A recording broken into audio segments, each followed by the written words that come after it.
Thank you very much for the kind introduction, and thank you very much everybody for being here today and for your interest in Tsavorite. So what we'll be looking at today is really a journey into Tsavorite country and the adventure into what it took to bring Tsavorite to market, the entire history of Tsavorite, how one mines Tsavorite, the processes involved, the mines, in particular our Tsavorite mine in southern Kenya, and the environment in which Tsavorite's mined and animals within that environment, as well as the present-day conditions in Kenya, and maybe a few surprises at the end that not many people have seen before.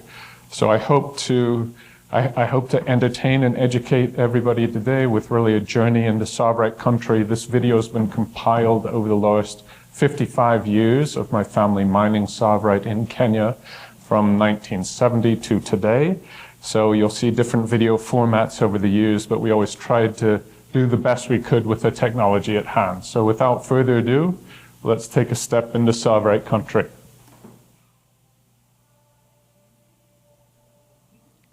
So this is at our GG3 mine in Tsavo, Kenya. We're right at the southern tip of Magama Ridge. And in the background here, we have Mindy Hills, Mount Kasagao in the distance, our old famous treehouse hill. And if one were to go very, very, very far into the distance, you would eventually hit Tanzania. This is obviously a map of Africa, and the significance here is the Mozambique Belt. So the Mozambique Belt is a geological formation that touches Madagascar, goes up from Mozambique into Tanzania, Kenya, Ethiopia, and the Sudan. And I would suggest that the finest colored gemstones in the world are all found within the Mozambique Belt. My Brazilian friends might disagree, but I'm sticking to my story. And where we'll be focused on today are the only areas in the world that produce Tsavorite in commercial quantities, which would be Tanzania and Kenya. And we'll have a zoomed in view here of Kenya in the north, Tanzania in the south. This is the border between the two, and then you have Mount Kilimanjaro up in the top quadrant of the screen there. And where we'll be focusing on where we are today is the Scorpion Mine, which is where that green dot is, and even though that is south of Kilimanjaro, it is in Kenya. And of course, I would suggest if one were to take Mount Kilimanjaro and go 100 miles radius any direction, you'll find the vast majority of the finest colored gemstones in East Africa. So if anybody's interested in prospecting or getting a mine of their own, start with Kilimanjaro and we'll work out from there. This is the landscape in Taita, southern Kenya, where we're based.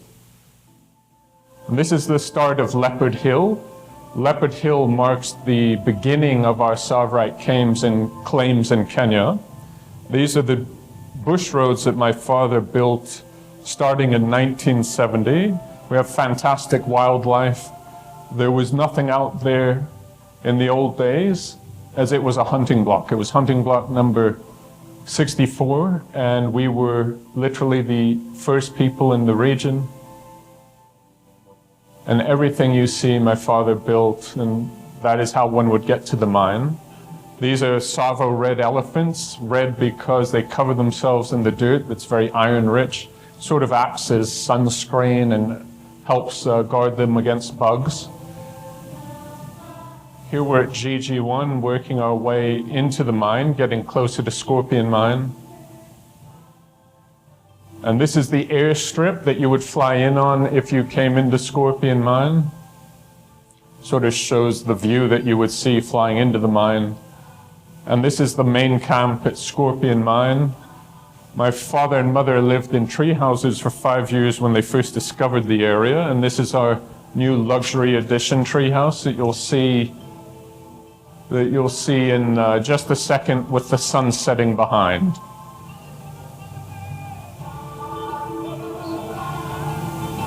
And this is Scorpion Camp as you would see it to this day. If you were to visit right now, still looks exactly like that. You have your wash basins, no running water, but we make do with what we have. That's my father, of course, a discoverer of Tsavorite in his beloved treehouse. Founding chairman of the Kenya Chamber of Mines, lifetime member of GIA, founding member ICA, which is the International Colored Gemstone Association.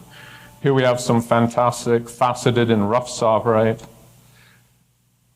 And here we have my father on your right-hand side with Harry Platt, former president of Tiffany Company, on his left.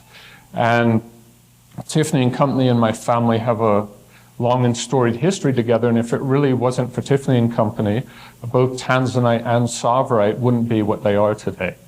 And the histories of Tanzanite and Tsavorite are actually very closely interlinked. And Tanzanite was discovered in mid-1967, and when my father purchased his first samples of what would become Tanzanite, they were sold to him as blue sapphire. And my father, being a geologist himself and coming from a long family of geologists, knew that it wasn't sapphire and felt that it was a blue zoisite, but he had never seen blue zoisite before. So on his way to the United States to meet my mother's parents to ask for her engagement, for her hand in marriage, he stopped in New York and went to the GIA, where he saw senior fellows, crashers, and crowning shield at the GIA. And he was the first person to bring this blue zoisite to the United States and take it to the GIA. And when he got to the GIA and met crashers and crowning shield, he said, "Hey, I purchased these samples as blue sapphire, but to me it looks like a blue zoisite, but nobody's ever seen blue zoisite before. Would you mind testing them?" And then, lo and behold, the results came back, and crashers and crowning shield said, "Yes, Campbell, you're correct. This is a blue zoisite. We've never seen it before either. This is very interesting material. We suggest you take it to Harry Platt at Tiffany Company, who was vice president of Tiffany Company at the time, later to become president."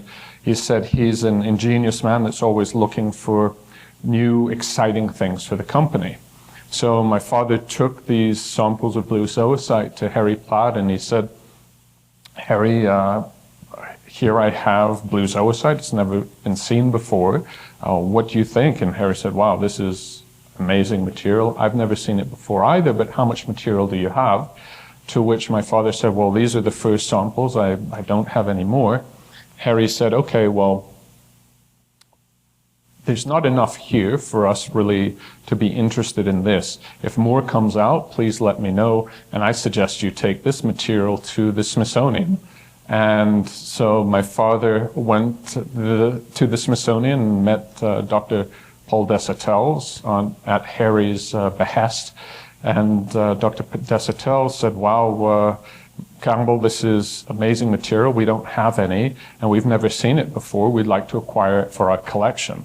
At which point my father, anybody who knew him knows that he really didn't like to sell gemstones. He was much more into the magic, romance, and adventure of gems. So he actually traded with the Smithsonian for a portion of their tourmaline collection at the time, the first samples of blue zoisite. So those samples are still in the Smithsonian to this day, and to this day I still have in my father's private collection a portion of the Smithsonian's tourmaline collection still in original box. But and then when my father went back to Tanzania shortly thereafter, he called Harry Platt and he said, the Tanzanite rush is in full swing. I can procure a good deal of this material for you. And at that point, Mr. Platt made my father Tiffany Company's official consultant on Tanzanite, and all that material in the early days coming out that Tiffany Company had was through my father. So, and then Tiffany Company did a fantastic job marketing Tanzanite. They utilized Elizabeth Taylor in those ads due to the fact that her eyes were that lavender, violet blue color. It was very reminiscent of Tanzanite, and Harry Platt also named Tanzanite in order to give it a marketable name to their client base. So they had a very strong relationship on tanzanite.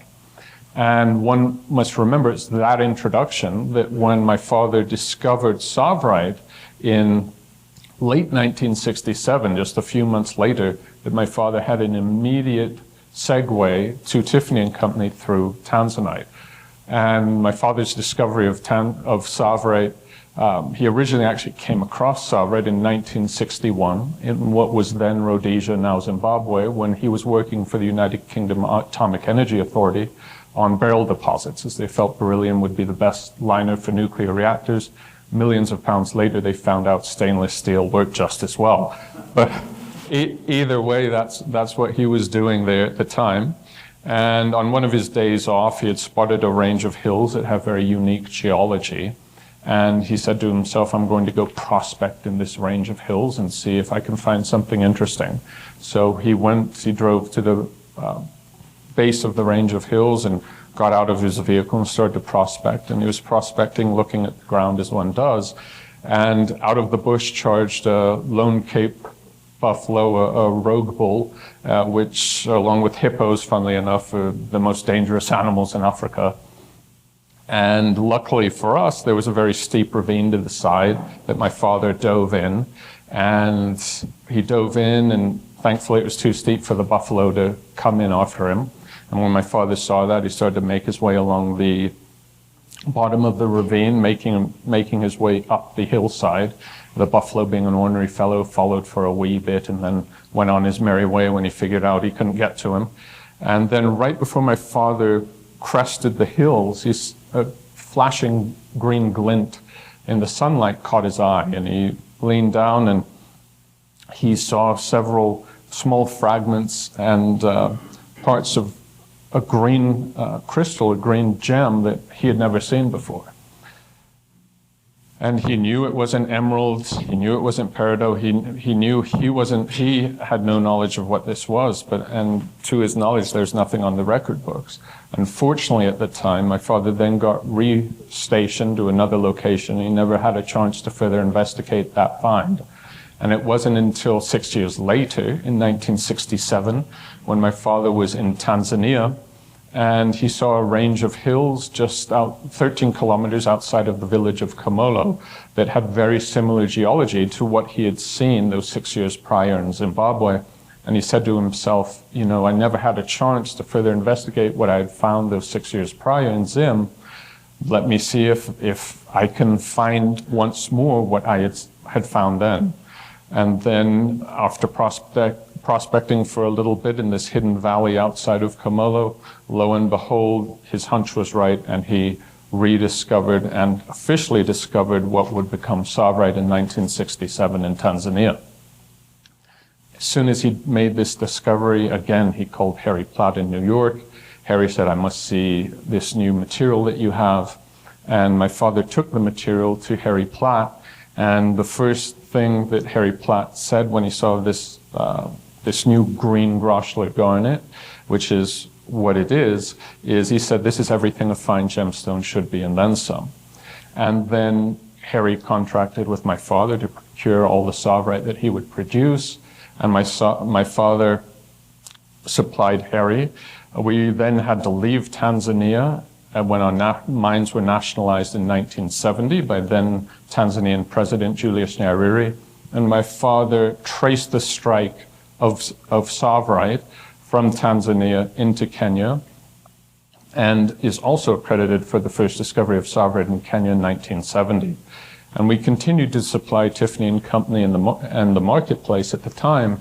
And then in 1973, Harry Platt came to my father and he said, Campbell, my client base loves this green gemstone that you've discovered. But the problem that we have is we need a more marketable name than for our client base in green Groschler garnet.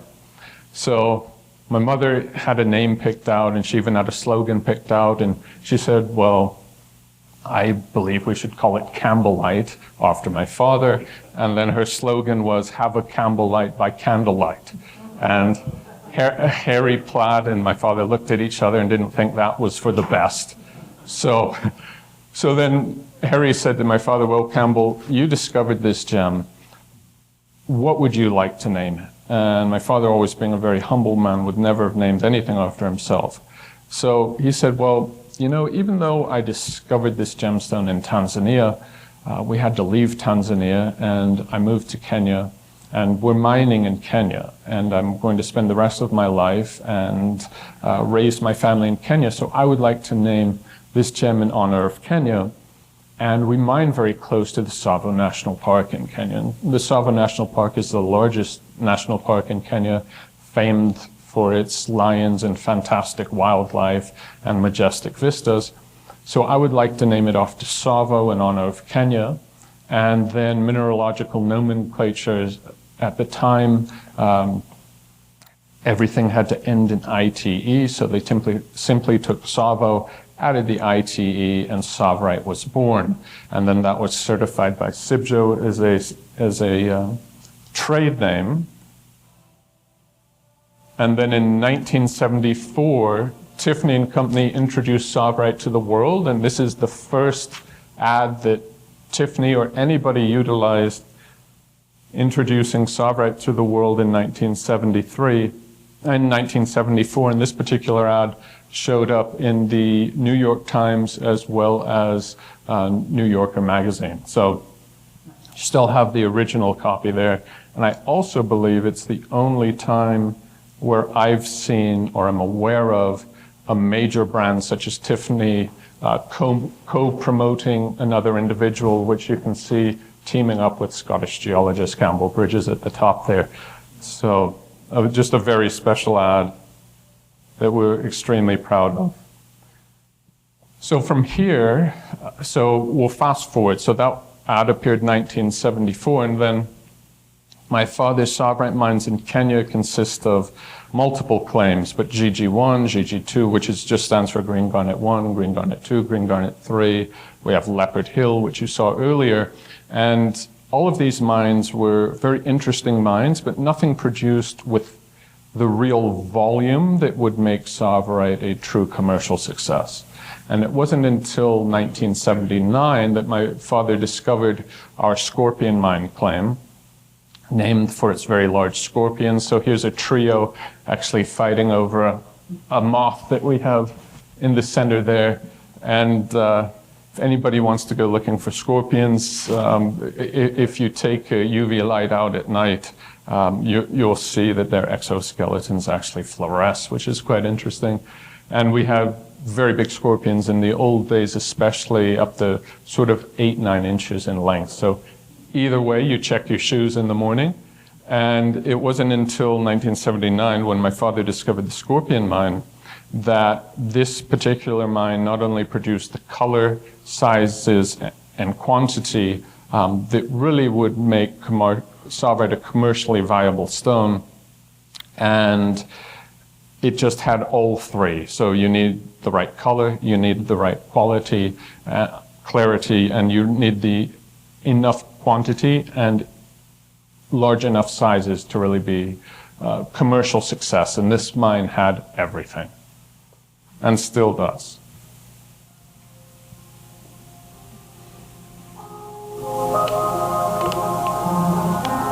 So that is the new luxury edition treehouse. Once again, it actually has stairs heading up to it.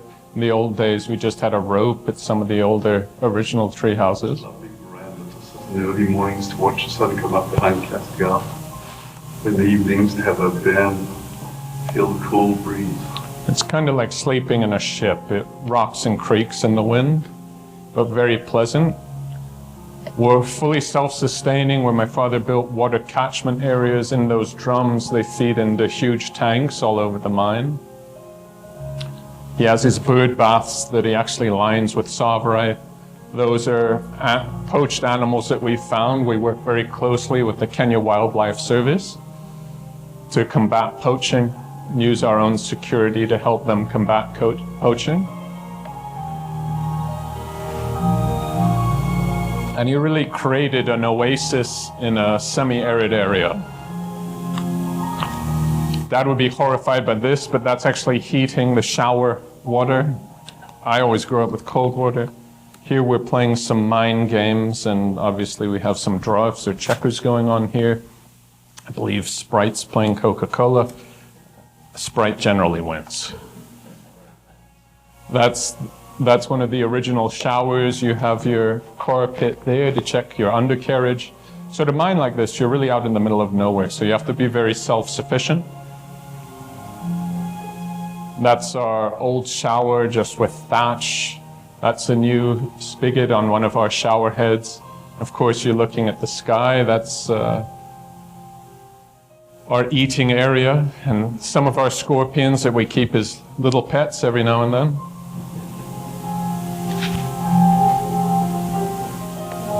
That's our camp mascot, Friday. She's an impala that we found on a Friday, actually, in her birthing sac. And the pride of lions had chased away her herd, and they left her, and we rescued her and found her on a Friday. And funnily enough, her favorite meals were hobnobs, biscuits, and spaghetti, which I'm not sure are on the impala diet plan, but she'd steal them from the table like a dog and run off. You'd never catch her. She could run 45, 50 miles an hour, jump 8 feet vertically. That's my sister. Friday and her were great friends. We had an African gray parrot right above there who had quite the vocabulary, over 100 words. All Swahili though, so you had to learn. That's another view of the tree house and scorpion camp, a bird's eye view as you would see it to this day. Painted all the roofs green to try and blend in as best as possible. We have our magazine, Blasting Magazine, off there to your right, a ways from camp. So these are our workings, and keep in mind, we have been here for 45 years. So one thing I'd like to draw your attention to is for mining the largest Tsavorite mine on Earth for 45 years, and this flyover is taking recently, that doesn't look like many colored gemstone mines or any mine that you've seen before, right? So you won't see huge mine dumps anywhere. My father's always a very staunch environmentalist and chose to mine in a far more surgical procedure than usual, and chose to tunnel as soon as possible instead of having huge open cast pits and scarring and marring the earth. So I think that is a testament to my father's methods, that after 45 years of mining the single largest producing Tsavorite mine in history, on a flyover you can barely see that it exists.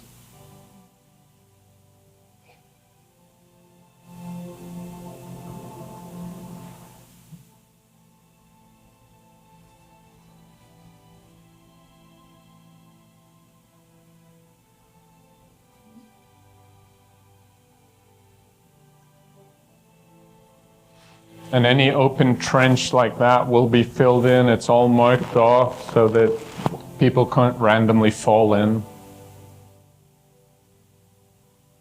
And that's probably the biggest mining dump that we have there, and that's all filled in now if you were to go visit. So everything that you see that we've excavated has or will be filled in.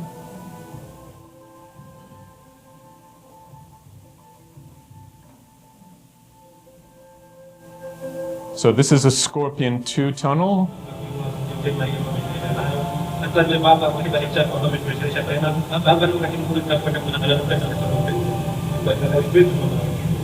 So we're praying before going underground, and basically they're praying to be looked after, kept safe, and that they'll get bounty for the day. And here we're going to head into the tunnel. We use split sets or roof bolts.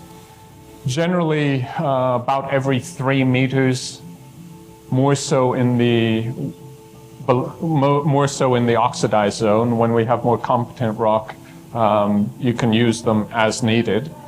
And these roof bolts are all 1 to 1.5 meters in length, and the tonnage that they hold is exponentially more than wood sets. And we're running everything. You'll notice the water vapor coming off. We run they're all hydraulic drills.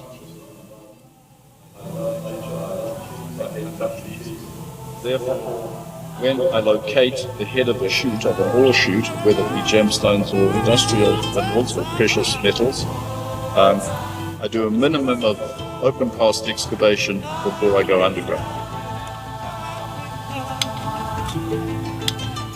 So here we're just looking at the face. We'll be cleaning the tunnel face off, looking for samples and indicators. Here we have a little Tsavorite indicator. We're going to clean the face off, wash it, see if there's any indicators where the reef zone is exactly. And then below the oxidized zone, because the rock's so hard, we have to blast for every meter of forward progression. So here we're laying our burden and our blast pattern. So here you have the tunnel face, and again, below the oxidized zone, below the weathered zone, the rock is very, very hard. So we are, the host rock is graphite gneiss interlayered with marble, and it's just extraordinarily hard. You can use tungsten tip chisels, jackhammers, etc. And at this stage, they'll simply bounce off the face. So what we're doing here is we're figuring out our blast pattern and our burden, which is simply the measure between blasting holes, to accomplish exactly what you want to do. So you will undercut and then drop the host rock above and then clean it out. And you'll see the entire blasting process here. So here he's measuring his burden. There you can see the drill holes that they've marked. They'll then drill the holes, and then they'll prime it with gelignite and ammonium nitrate. An interesting thing here is you'll notice that there's water. So we're not below the water table here. We are at 200 meters depth in each tunnel, which we'll call that, let's say, 660 feet-ish, 650 feet. And the water is actually from the drills that we use. So we use hydraulic drills. So what that helps us with, and what that really is a health benefit, is the fact that we've had 0 cases of silicosis, which is a lung ailment that's caused by 3 micron and below silica dust that enters your lungs. Once that enters your lungs, it basically cements over your lungs, and it's not a pleasant death. And we're dealing, of course, in high silicate rocks here.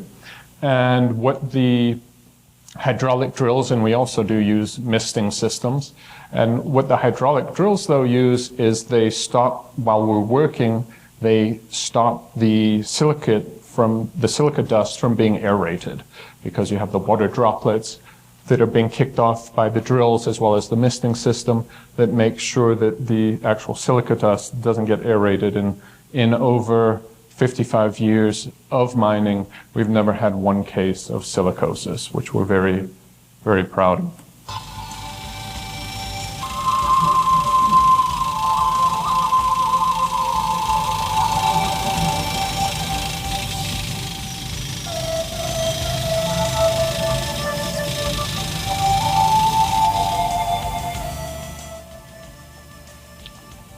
So then, from there, we have to go and get the explosives. And this is our blasting magazine. So the blasting magazine, you'll see how the walls are built up very much around it. We have 2-foot thick concrete walls. It's very, very highly protected and guarded. And basically, the reason for walls such as this is if something did go wrong, if an explosion did happen, it would direct it all skyward instead of allowing it to blow out. And we're just trying to minimize any potential dangers. There are strict controls. There are meant to be strict controls on what a blasting magazine entails. I would certainly guarantee that we are the standard in the industry of Tsavorite mining and always have been, and it was something that my father always prided himself on. And here we'll keep the gelignite, det cord, cortex, as well as ammonium nitrate. So here we're charging the holes. You'll have det cord coming off the gelignite, which is what he's putting in now. And notice that so that's det cord.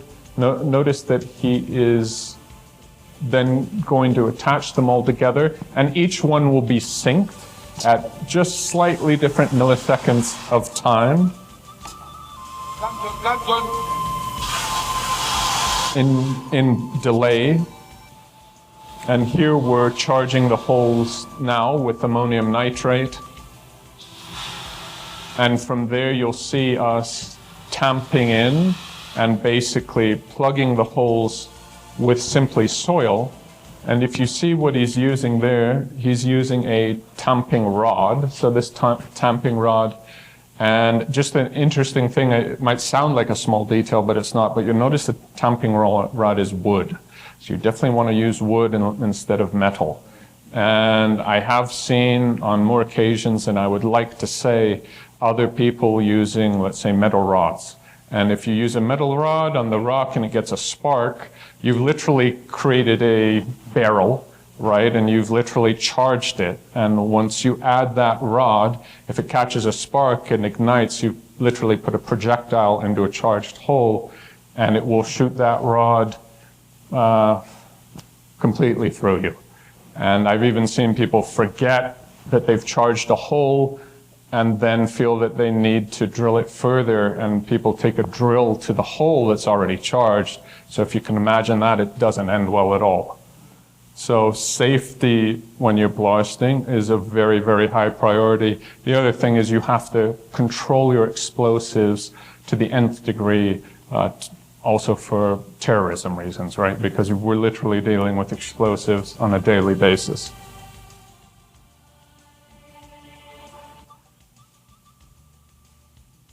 So here we're just using simple soil to plug the hole with, tamping it in, almost like you would a musket, right? We're utilizing det cord, taping it up to the detonators. And then our blasting crew will leave the tunnel, of course, before we blast.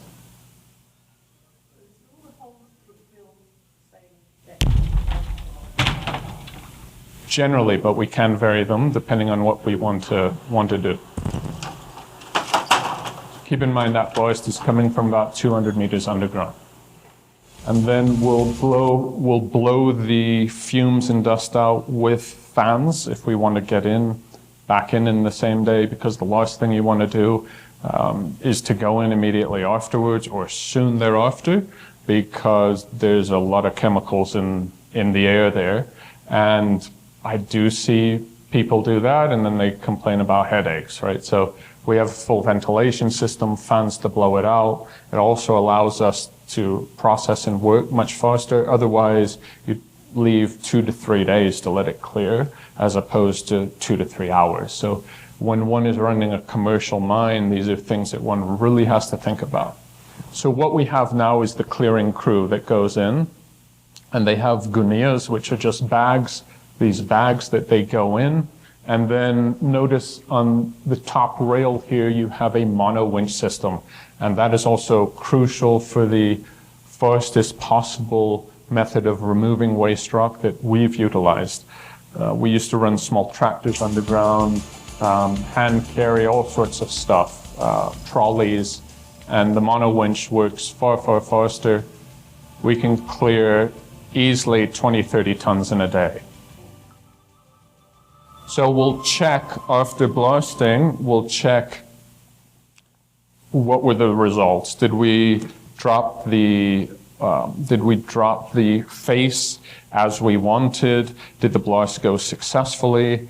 Let's pray there's not green dust on the ground, because number one, I wouldn't tell my father and I'd run away. Number two, that means that I made a big mistake, right? Because I miscalculated where the enrichment zone, how far we were in the enrichment zone, and maybe I hit a pocket, which wouldn't be good. So we will check everything. And here, obviously, we have a nice little bit of indicator Tsavorite in host rock. obviously a lot of graphite there. And you'll check and see, and then in order to truly trek, though, we need to remove the waste rock. And what often is the biggest issue for mines is their waste management. And mines simply get the blockade and bottleneck comes with waste rock. So blasting is all very well, and digging is all very well, but how do you get rid of that material so that you can actually see what you're working with in the host rock? So here we're going to check for indicators, see the results of the blast, and then the main mission is to get rid of the waste rock and clean it out.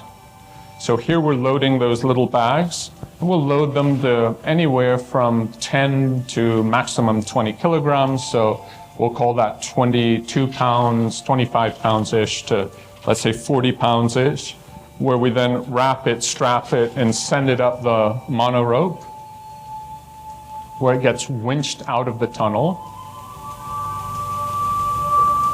As you can see, we have electric lighting underground, we have ventilation underground. And it's just a very clean environment that we run in. And that allows us to see indicators, the reef zone, etc., far better than a less professionally run mine. Can also help you out of the tunnel a little bit.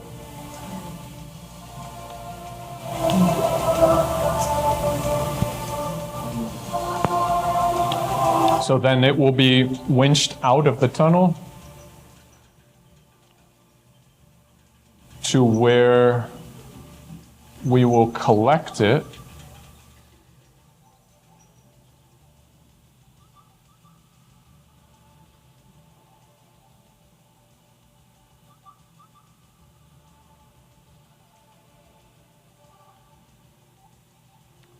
At the top of the tunnel, and he's simply cutting it off, dropping them, and then we're going to load it into a trolley, into a trailer that will be taken by a tractor to our waste dump.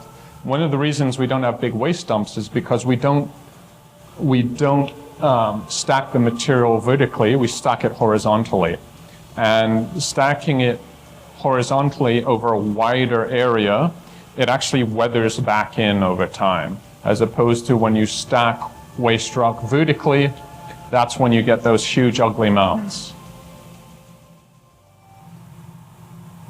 So here you can see the stratification and layering. Not only to the right of the mama, but solution channel, solution channel is actually behind the mama. So you can see indications of pockets below and behind the mama there. Hopefully when the mama comes out, there'll be some good pockets in behind there. And my father's saying mama simply because in Swahili that means mother. And the mama here, that's a boudinage structure of more competent rock that hydrothermal solutions get trapped behind the more competent rock. They then stay there, and Tsavorite occurs under prograde metamorphism, so rising pressure and temperature. Generally, Tsavorite, as far as age is concerned, is 550 to 650 million years old, and it occurs under 4 to 6 kilobars of pressure. So it's a older gemstone and prograde, so rising pressure, rising temperature. Again, temperature, Tsavorite occurs anywhere between 500 and 650 degrees Celsius, depending on what region you're within. And so the hydrothermal solutions will gather behind the host rock, they get trapped there. Then you have the prograde metamorphism that makes them form into gemstones. Keep in mind, Tsavorite and tanzanite are very closely related chemically. Tsavorite's a calcium aluminium silicate colored by chromium and vanadium, and tanzanite's a calcium aluminium hydroxyl sorosilicate colored by vanadium. However, Tsavorite is older and occurs at higher pressures and temperatures. Tanzanite is younger and occurs at lower pressures and temperatures. So for a quick reference, Tsavorite's about 100 million years older than tanzanite. Tanzanite occurred 400 to 500 million years ago and at about 400 to 500 degrees C, and only about 2 2 kbars pressure, so considerably less than tanzanite. But that being said, you'll find Tsavorite in tanzanite, sometimes within the same pocket. There'll never be gem within the same pocket, but you will certainly find, let's say, Tsavorite, and then the calphitic rim around the Tsavorite pocket, which you'll see later, will have a slight rim of blue zoisite. After an hour and a half, we've exposed a lot of calcite together with the pyrite there. Good indication of the possibility of cream, of Tsavorite. A lot of calcite coming in with the pyrite now. And a layer. So this is the largest Tsavorite pocket ever to be caught on film. It occurred in 2005. Nice big pocket there. And yielded over 5 kilograms of cut top gem material. So not rough, cut top gem material. And it's material that we still have to this day, quite a bit from this production. As you can see, the porphyroblast, the Tsavorite concentration is in the center there. And Kasiki, which was our mine manager there, everybody on our pocketing team has a minimum tenure of a decade, but he's working his way around the gem body, not striking into it. So that chisel is going behind the actual pocket. He's not striking into the gem material itself. And then Malek was holding a karai, which is just the metal basin below, and collecting the material. And so what they're trying to do is work their way around the actual gem material, further exposing, so that they can gently flake off the gem body and then into the basin below. And while it looks like a huge block of green, this is actually very fractured. So those white lines you see are basically fracture lines. So yes, you do have some large crystals here. I mean, large pieces of gem material here, like that's a very large piece. That's a very large piece there. That's a very large piece there.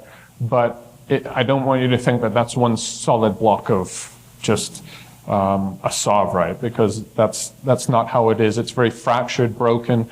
You'll see when he breaks pieces off in just a second, it's like dealing with broken shards of glass, really, where they're longer, thinner, and quite sharp, so your fingers will get nicked up a wee bit.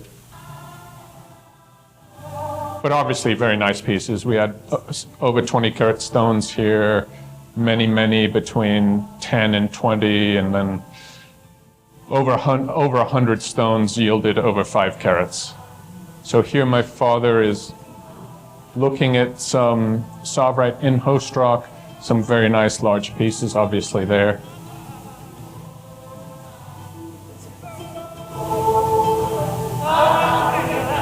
So that's obviously a nice large piece in the center.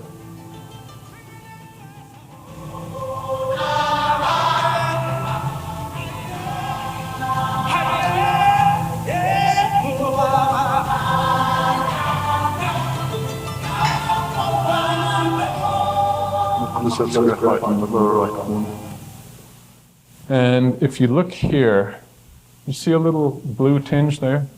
So that's the calphitic rim around the actual Tsavorite porphyroblast there, and that's actually tanzanite, so that's blue zoisite. So they do occur together, and if you look at location-wise, we have the only tanzanite mine outside of Tanzania at our Snake Hill deposit, which is less than a kilometer away from our Scorpion mine. So that material, it yielded just some of the best color one has ever seen in tanzanite, and just unbelievable material, and it would hold its color down to 2 millimeters in size. The only caveat to that deposit is it didn't yield large stones. So the largest stone to ever come from that deposit was 9 carats, which isn't tiny, but when you look conversely at what comes from Merelani, Tanzania, I've seen 750 carat stones come out of Merelani. So it's very different. Quite nice. And quartz, the green feldspars outside. Look at these incredible pieces. And of course, Truly amazing. Of course, quartz, pyrite, calcite are often indicators of occurrence with Tsavorite. So you'll find those in a enrichment zone as you get closer to a Tsavorite pocket, hopefully.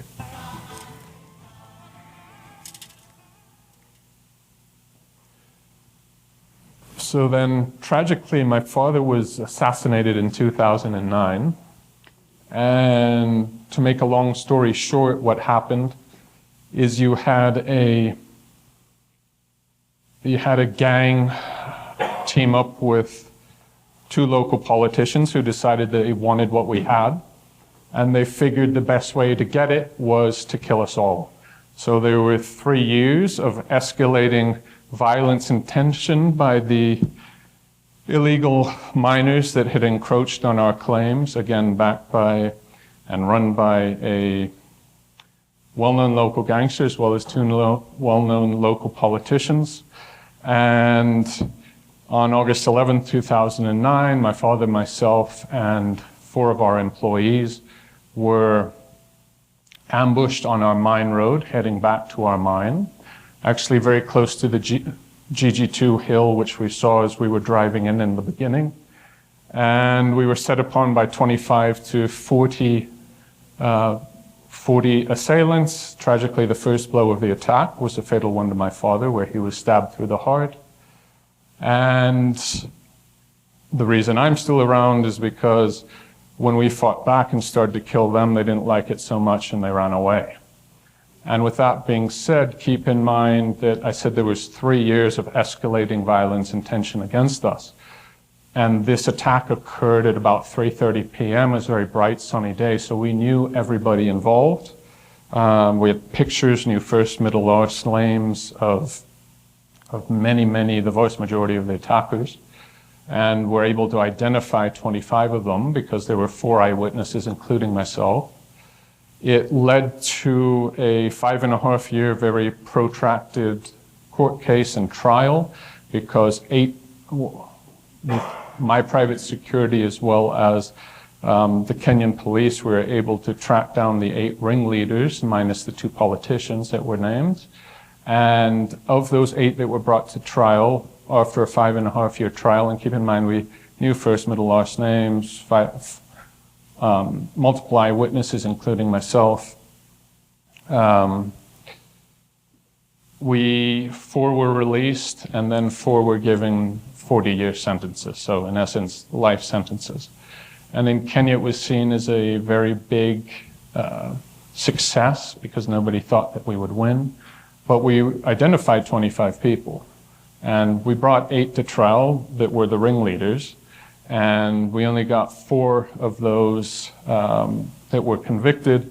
And basically, the signal to us was, look, by the Kenyan government, look, we're sorry for what happened.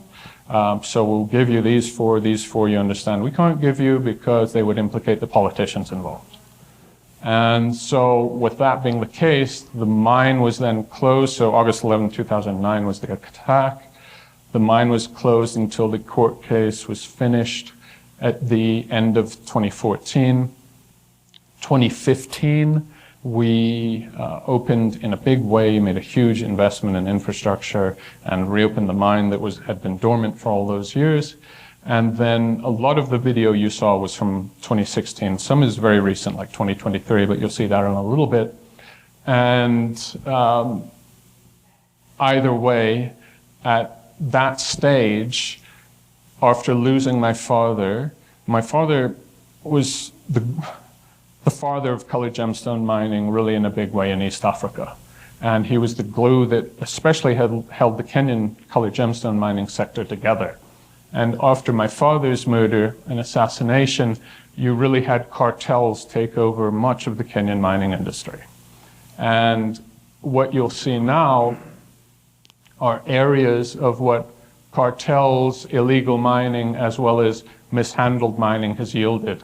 So this is GG2 hill, which is Green Garnet 2. And this is actually the hill that my father was murdered over. And you'll see just a huge pit here in the side of the mountain, big waste dumps, so that's illegal mining. And now we'll see how the Kenyan mining sector and the colored gemstone sector, sadly, has fallen into almost disrepair.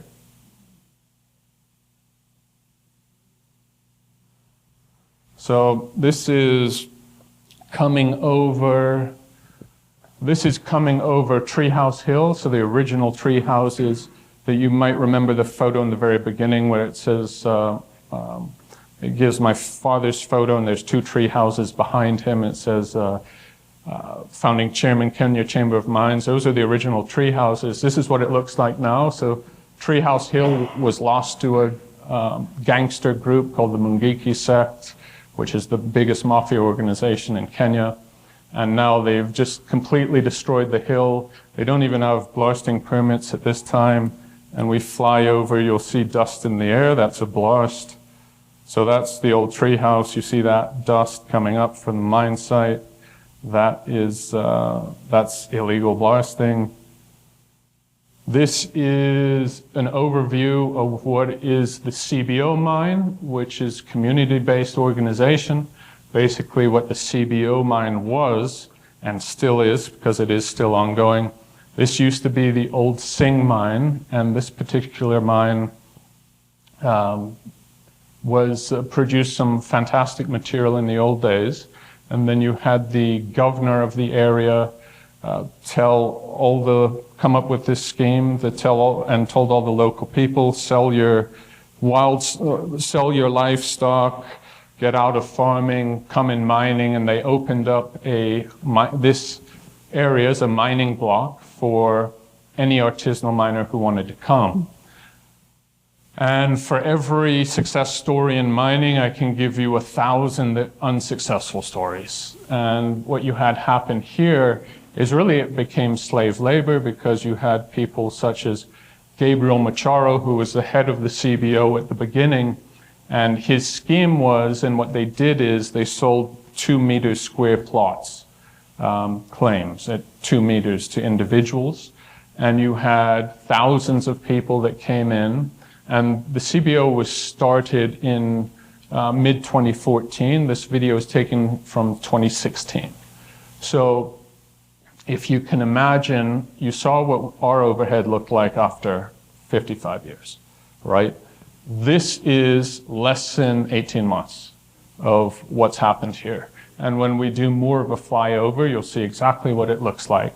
But if you think about selling off a 2 meter square block to somebody, here you invest your blood, sweat, and tears in mining, and it's not like the reef zone goes straight down, okay? The reef zone always goes at dip. It always goes at an angle. So here you're following it. You're out of your 2 square meters rapidly. So then it goes into your neighbors. So then you follow it. Your neighbor says, what are you doing? You're in my block. So what do you think happened? It doesn't go well. Then you'll see, these are actually,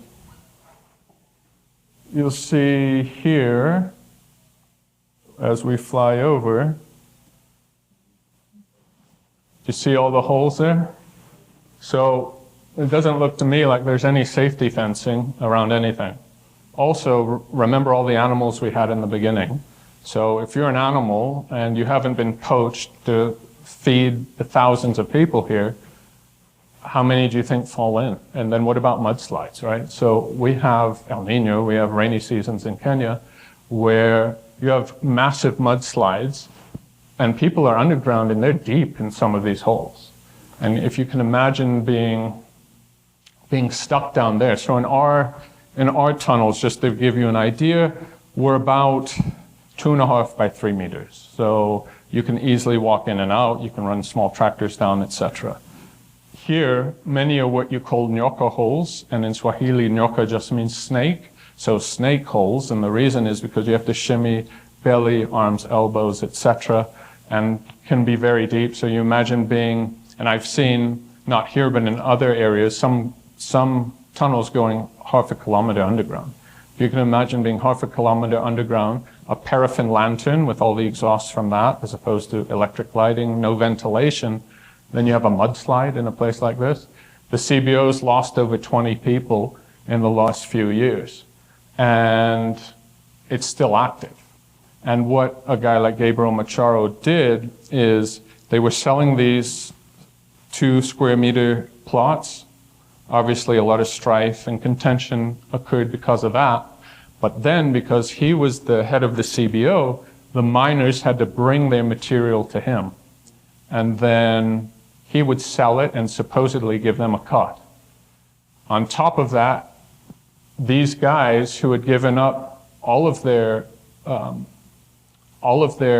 what means they had in order to mine here, they'll get together and let's say they'll rent a bulldozer for the day.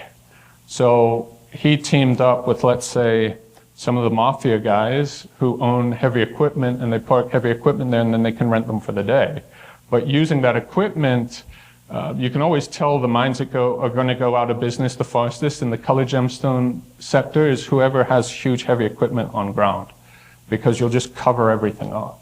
So then you'll have 50 guys who band their money together to pay for the heavy equipment, then they cover up indicators, reef zones, etc. in one area.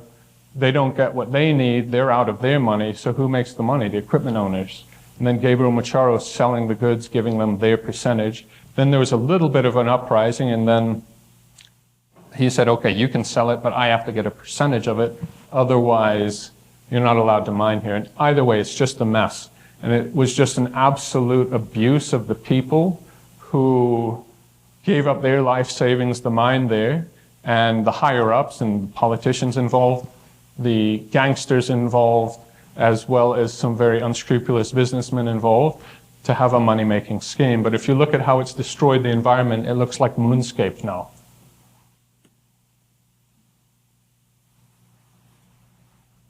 I mean, if you look at that sadly is what has become of much of the colored gemstone mining sector in Kenya. However, it's not all gloom and doom, guys. So we still have beauty. We still have a fantastic environment in Kenya that hopefully we can hold on to and save.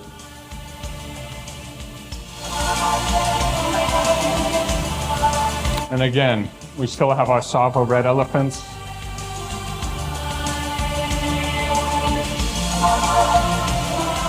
So you saw the mining area, and from the mining side of things, we go to our head Nairobi office. Hi, how are you? Fine. And so from what you saw earlier, where you saw my father with the Tsavorite and host rock and pieces of Tsavorite rough in the basin, we take that to our head office in Kenya, and here we have it in tumblers. So what these tumblers do is they break up the aggregate. So you'll put the Tsavorite rough and the Tsavorite in matrix in these tumblers. You'll add water, sabuni, which is soap, in order to wash it. And then you'll tumble the material, which breaks up the aggregate. And from there, we will simply cob the material and then grade the material. So that is what you're left with. And from here, we would grade it. As you can see, that hasn't been run through the tumbler yet, but all of that material would be, and then broken up. So you'd run it through the tumbler, depending on the material, from anywhere from a couple hours to a day. So that's been washed, run through the tumbler. It's been preliminarily graded.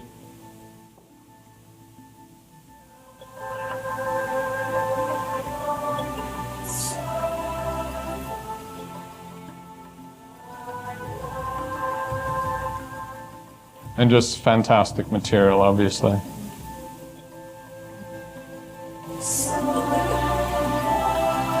And we do everything in-house. So we were the first people in East Africa to not only mine the gemstone, but keep the entire value of product in country of origin.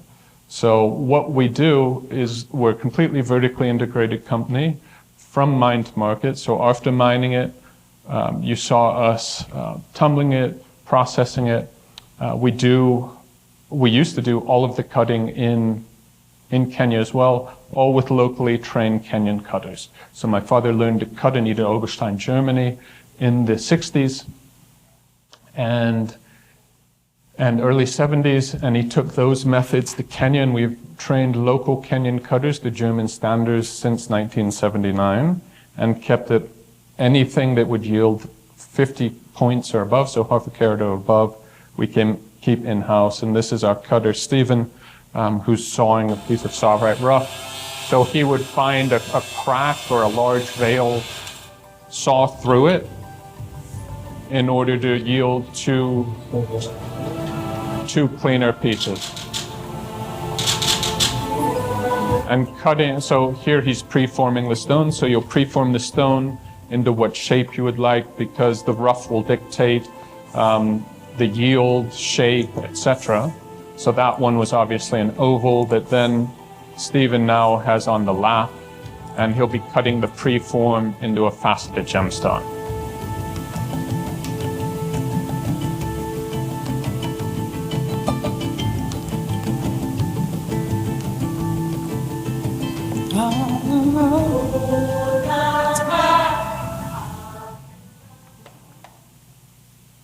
So from there, though, you saw the Kenyan operations.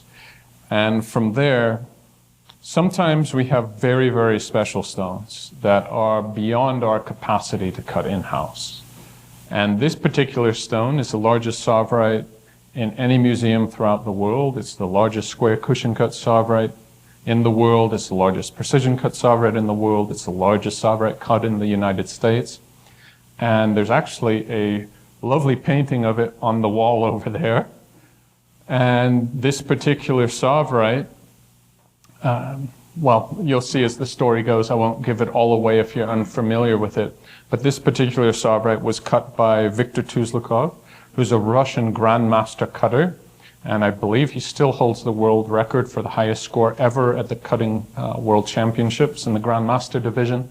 And we got a Tsavorite in late it's been a few years ago, several years ago now, feels like yesterday, but we got a Tsavorite that was 286 carats in the rough. And we don't have the capacity to cut something that large in Kenya. So I did my research along with the help of friends in the industry, and I thought to myself, who's the best person in the world at cutting 100 plus carat gems? Because I knew it would yield easily 100 plus carats. And so I contacted Victor. It took 3 months of planning how to cut the stone, and we really followed the diamond model, as you'll see, for how to cut this particular stone. It took 3 months of planning, and then a month to cut it in my office here in Arizona, where I asked Victor, who is from Moscow but lives in Bangkok. I asked him, you let me know everything you need for your cutting facility, and I will simply carbon copy it and have it sitting in my office here. So Victor got off the plane and he got to my office and everything was set up exactly how he wanted. He stayed with me for a month and we worked on cutting, to my knowledge at least, the most involved colored gemstone cut to date at that time. So that's what the rough looked like. So that's over 286 carats, so almost 300 carats. And there were, for our mineral lovers, there are some euhedral faces on this, as you'll see there, but I don't want you to be shocked and shoot me. There were certainly fractures in it, and it wouldn't have made a suitable mineral specimen. But either way, even in the rough, it was a gorgeous, gorgeous piece.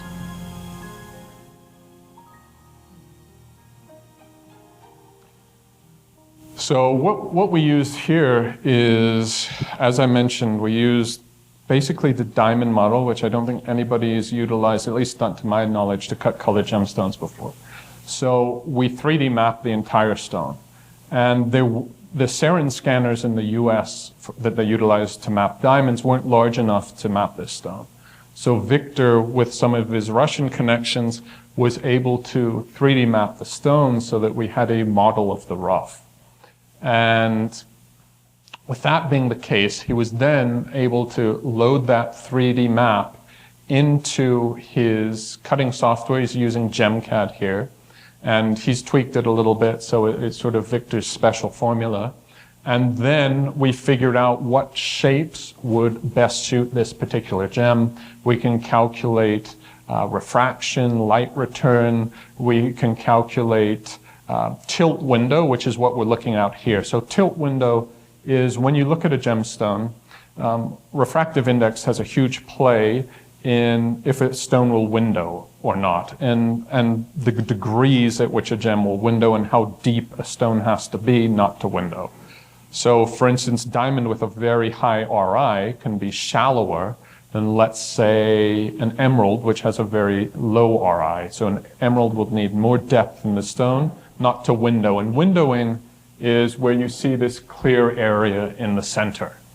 And a tilt window is simply when you tilt the stone. So if you can imagine if you had a gemstone in a ring and you look at it head on, hopefully it's deep enough that you don't get this clear space, let's say in the center, which we call a window in the industry, and it's nice and looks more like that. But then as you tilt the gem, the further you get off axis, you're going to start to introduce windowing such as this. So what this software allows us to do is we can see what facet pattern and what cut design we can utilize to minimize even tilt window. So even in these stones here, so here we have 3 different designs, and we can see that the one in the center is exhibiting the most tilt window. The one on your left is exhibiting sort of in between, and the one on the right is holding the center the best. So to my knowledge, we were the first people to take a large special stone to this extent, where it was fully 3D mapped.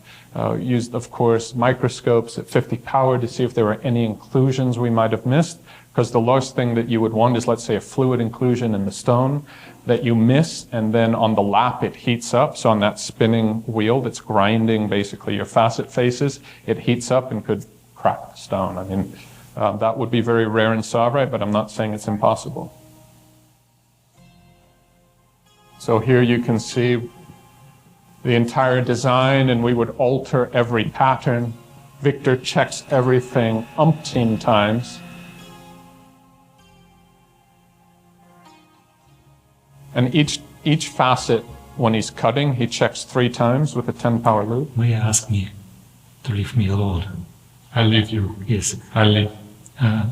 Because now it's a very interesting moment when crack will be opened. Okay. And it's terrible for a non-professional because sounds not good. I understand. Okay. You can be afraid, but it's normal. So you want me to leave? But if you don't afraid, No, I'm not afraid. So you could just hear the crack there open.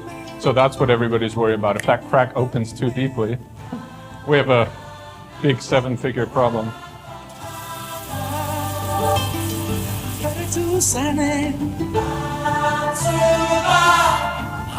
And just the dop sticks, which are what holds the gem, we would have to super glue on because there's no wax that was strong enough to hold the stone.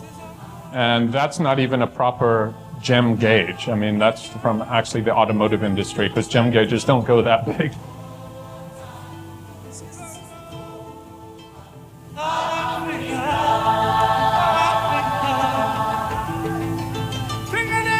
It's pretty fast too.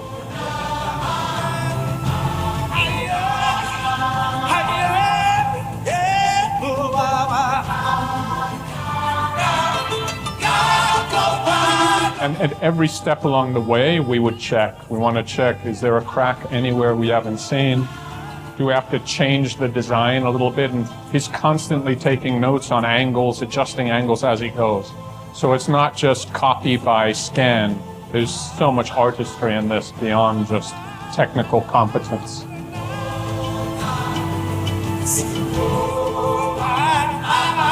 I've been cutting my whole life and run our cutting facility in Kenya. And after doing this with Victor, I realized I know nothing about cutting. So we're getting to the big reveal. So that's a month of work.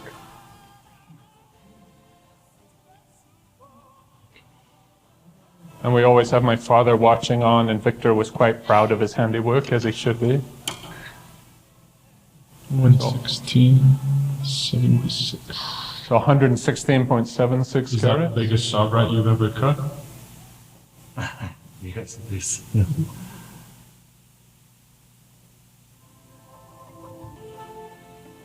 So that's what the gem looks like. And a square cushion, because a square cushion is my favorite shape and is one of the rarest shapes for Tsavorite. Any square, blocky shape is your rarest shape in Tsavorite.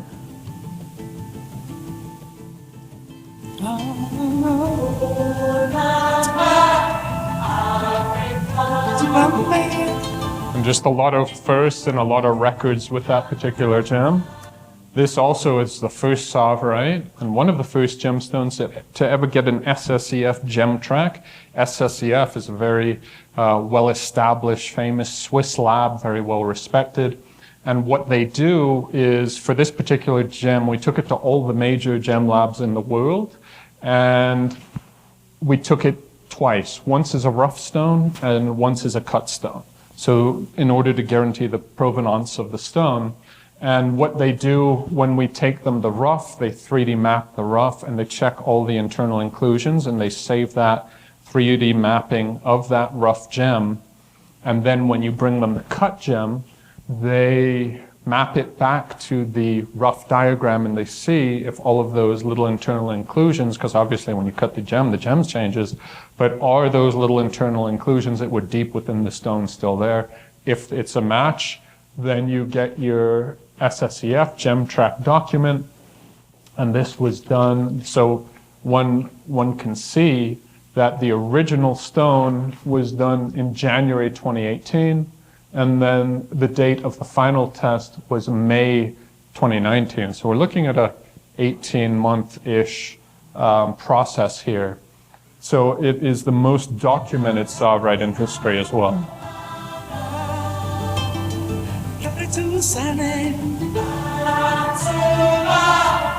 The GIA did the same thing. Victor, of course, has his own certificate, and it received triple excellent everything. In case anybody's interested, there's 177 facets in the gem.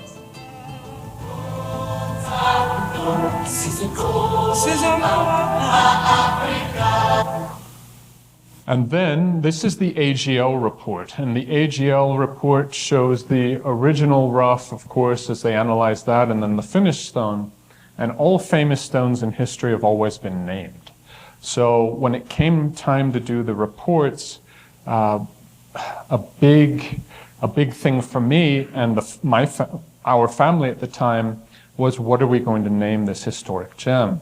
And it took quite a while and a lot of back and forth as to what to name it.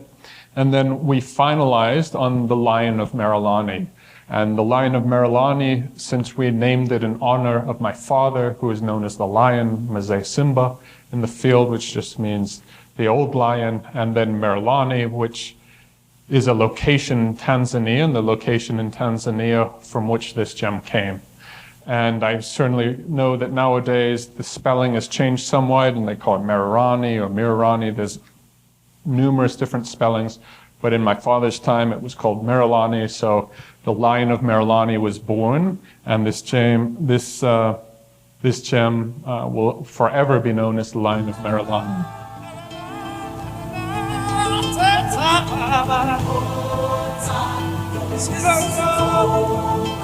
So that's what the rough looked like in my hand, and that's to scale as far as the stone to my hand. And then that was taken afterwards, so we had the before and after. And again, that's exactly to scale in my hand. The stone hasn't been enlarged to be in my hand there. So from there, the big question is, what does one do with a stone, with a gem such as this, a historical gem? Most of the biggest stones that I've had have generally all gone to Asian clientele. and then the stones sell in Asia, and then they're never seen again. But this particular stone I wanted to keep in the United States, and I thought to myself, how do I go about keeping this stone in the United States? And I teamed up with the fantastic company and very close to our hearts, Somewhere in the Rainbow, which is one of the world's finest colored gemstone collections, and we decided to donate the stone.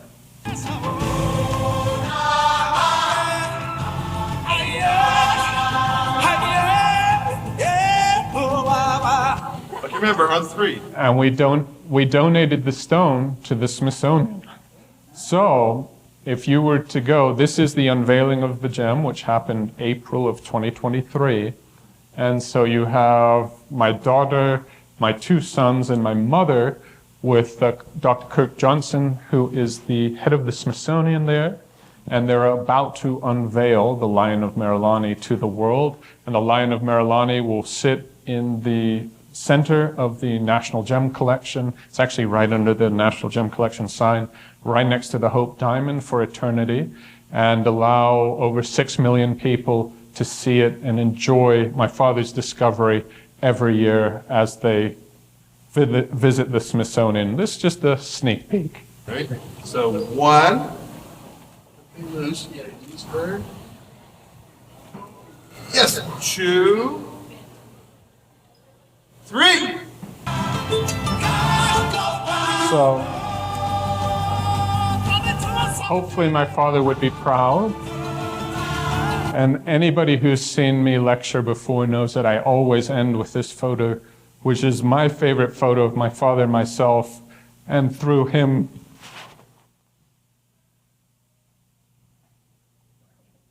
I was always able to touch the sky.